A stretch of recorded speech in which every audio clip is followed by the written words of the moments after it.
Ang strict low carb, if you have health conditions, if you're diabetic, hypertensive, fatty liver, any chronic diseases, pwede po kayo dito. But, tandaan, you need medical guidance.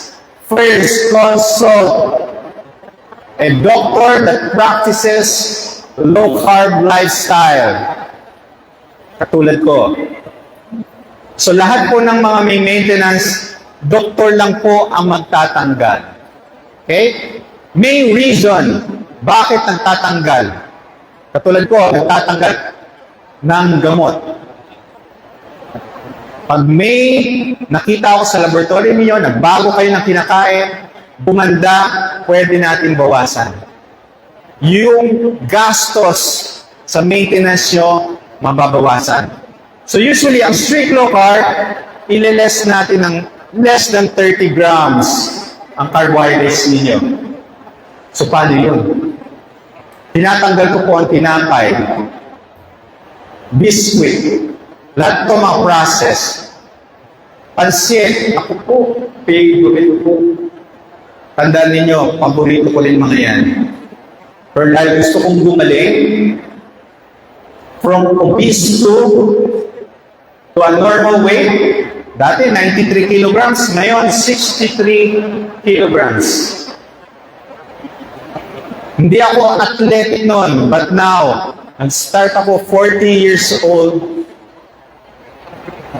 na being active.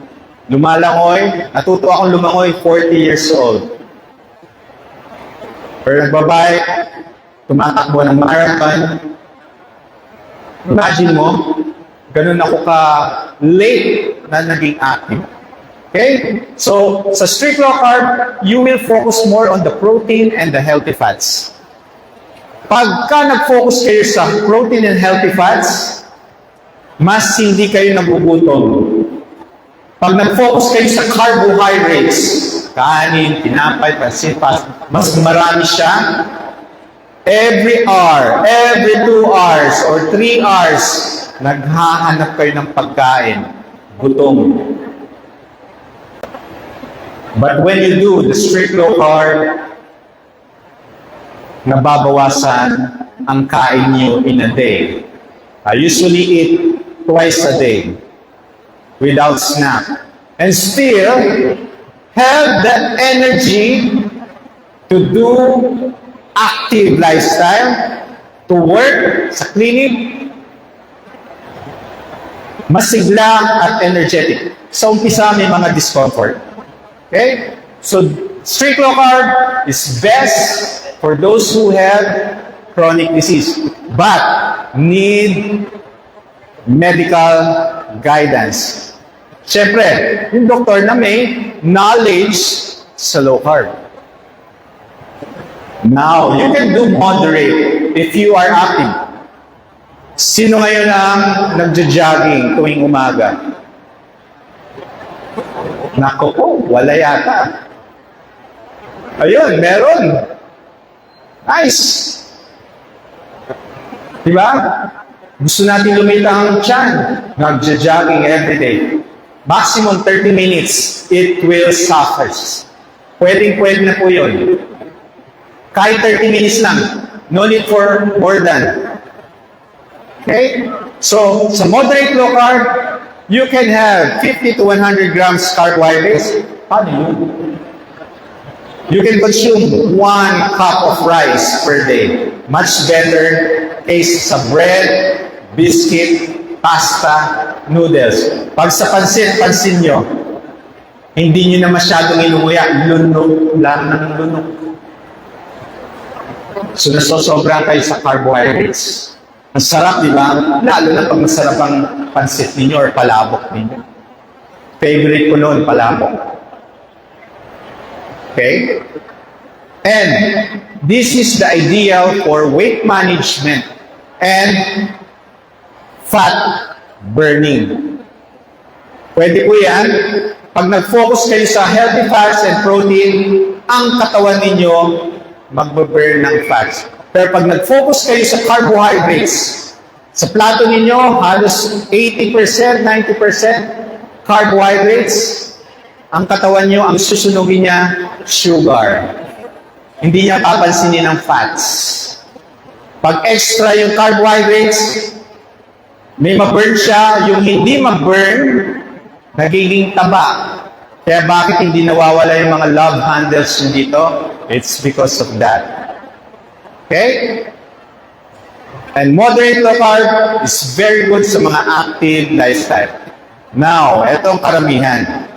You can do the liberal low carb. Kung meron kayong diabetes, much better straight. Pero kung gusto nyo mag-start lang para hindi nyo kaya, you can do liberal. Sa mga may gout, liberal. Sa mga may fatty liver, kung hindi nyo kaya, eto ang para sa inyo. 2 cups of rice per day. Not per meal, per day. Kaya na yan. Tanggalin natin pag diabetic and fatty liver, tinatanggal ko ang sugar. You don't need, may nagtanong sa akin, Dok, gaano kadami ang asukal ang kailangan natin? 0. Why? Your body produces sugar. Magtataka kayo, hindi pala kailangan ng asukal. Bakit natin hinahanap ang asukal? Dahil addict sa asukal. Gusto niyo yung matanggal ang addiction sa sugar? Focus more on the protein, the healthy fats. Okay? So, steady energy pa rin yan. Minimize pa rin ang carbohydrates. Yung satiety, okay pa rin. Kaya dun sa hindi kaya ng strict low carb, you can do liberal. Pansinin ninyo, may mga patient ako nag-i-insulin, 70 years old. Sabi ko, pagka 70 years old ko, hindi ako strict. So pinag-liberal ko, alam niyo yung sugar niya na 200, nag-i-insulin na to pero ang sugar niya, 200. Kung nag-change siya. After a week, down ang sugar. After 2 weeks, 3 weeks, stable ang sugar, mababa, below 100 milligrams per deciliter. Kaya, ang nangyari niyan, binabawasan ko ng insulin. The lesser the insulin, less din ang gastos, di ba? Mahal ang gamot. Kung malilesen natin ang gamot ninyo, savings. Imagine mo, 40,000 a month sa 10 buwan. May 400,000 ka na. Tama ba ako? Pwede ka namang masyal. Imagine mo, 400,000 masasave nyo. Better think about your health. Pag hindi nyo inayos ang health ninyo, gastos, patong. Baka narinig ninyo, pag na-confine kayo sa ospital, ubus ang inipon ninyo. Marami po dyan. Lalo na pag na-ICU pa kayo. Definitely, milyon ang gagastusin nyo. Okay? Dito, pwede kayo i-observe. Kaya-kaya natin yan. Importante, when you do the low carb, either you're strict, the moderate, and the liberal, you will need electrolytes. Bakit? Once na-cut kayo ng carbohydrates, huwag na kayo matakot sa asin. So, ang kidney nyo magbabawas ng asin. Madidehydrate po kayo. Kaya yung iba, pag bawas ng kain, nanlalata. Sumasakit ang ulo. Minsan, nagpapalpitate pa. You need electrolytes. Ito po yung computation per weight. Base sa timbang ang ginagawa kong computation sa inyong tubig. Kunin nyo na yan. Kasi hindi pwedeng 50 kilograms, 100 kilograms, same lang ba ang iinumin niya? Siyempre, hindi. Base yan sa timbang. So, ito yung computation. Binibigay ko na sa inyong lahat. Paano i-compute ang inyong fluid requirement per day? Okay? And when you do this lifestyle change, it's not easy, hindi siya madali. Narinig niyo lang ako, tinanggal ang kanin, tinapay, pansit. Ayaw niyo na, no? Doon, hindi ko kaya yan. Ano na lang kakainin ko? Mukhang mamamatay ako. Napakarami ko mga patients in any age na reverse ang kanilang diabetes, nawala ang fatty liver, hindi na inaatake ng gout, mga nagseseksihan, katulad ko, from obese to normal weight. Ano ba ang gustuhin ninyo? You just need to do consultation. Bakit? Para magabayan kayo ng maayos. Kasi kung gagayahin nyo lang, hindi pwede yung ginawa niya, pwede yung mangyari na sa akin. May iba, depende yan sa health condition niyo. So pag mas marami kayong complication, mas maraming health condition, mas kailangan nyo ng gabay. So umpisa, lessen lang ang carbohydrates kung hindi kaya, dun pa lang, panalo na kayo. Pero, tandaan ninyo, ang pagbabago ng lifestyle, kailangan may mindsetting. Gusto ninyo ba na gumaling? Gusto ninyo bang mawala ang mga medication ninyo? Kailangan may mindset. Pag pinilit ninyo mag-low carb, ayaw ng pasyente, huwag nyo pilitin.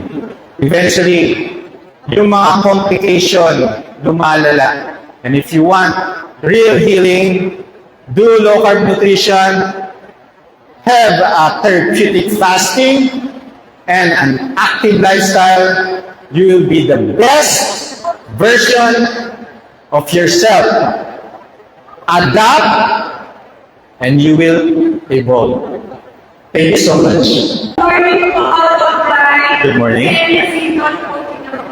Ang salamat po sa inyo dahil tuloy po ako. Nag-i-share po ako. Maraming salamat po sa inyo. Kung po sa Diyos, patuloy po sa inyo. Maraming salamat po. Good morning po. Buhay po natin sa lahat na sinabi ko sa sakit. Kaya po, nais ko po sundin para po sa kaya bigyan mo po ang ilang litres Yes. Sa page 2 po, nagbibigay kami ng yung safe, caution, and danger food list. I-ask nyo, magbibigay po doon. Tapos, mag-message na kayo sa page. Or lumapit po kayo doon sa...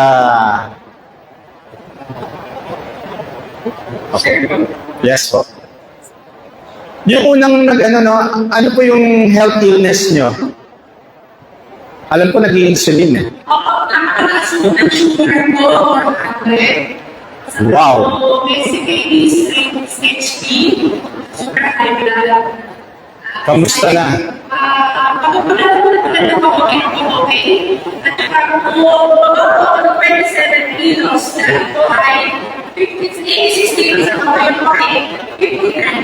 Wow, congratulations. Pinapalapakan ko yun. Ang galing. Lifestyle change, did the low carb, gabay kami, at nag-improve ang kanyang sugar. Nagpapasalamat po sa inyo dalawa, Kuya. Coach Analyze na ito. Yes. Good morning po.